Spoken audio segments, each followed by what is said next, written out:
Madame la Première ministre, hier, je lis sur les réseaux sociaux, il est 11h25, en France, les femmes travaillent désormais gratuitement jusqu'à la fin de l'année. Mixité des métiers, orientation professionnelle, accès aux postes à responsabilité, égalité salariale.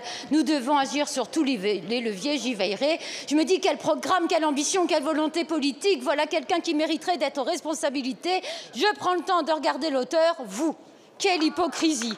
Sur la mixité des métiers, 92% des assistantes maternelles, 87% des aides-soignantes sont des femmes. Vous espérez que cela change par la formation professionnelle, mais aujourd'hui, il y a près de 90% de femmes dans les filières sanitaires et sociales qui sont les plus mal rémunérées et souvent en temps partiel subi. Quelle hypocrisie!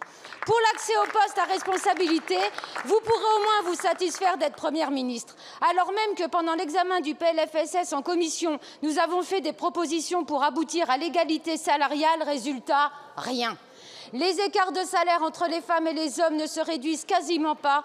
Et si le rythme actuel est maintenu, les femmes devraient gagner autant que les hommes d'ici 2234. Quel sens des priorités!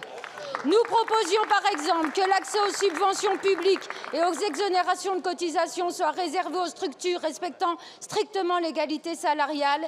Et pourtant, vos députés ont voté contre. Quelle hypocrisie!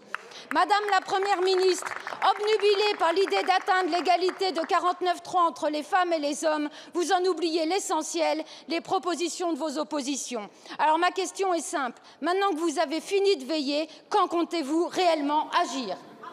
L'avantage d'être élue, Madame la Première ministre, c'est que notre indemnité n'est pas pénalisée par l'inégalité salariale femmes-hommes. Nous ne sommes pas bénévoles depuis hier matin, vous auriez pu me répondre. Sachez tout de même que l'application de l'égalité salariale financerait les retraites et permettrait aux Français de pouvoir partir à la retraite à 60 ans. Ambitieux, non ?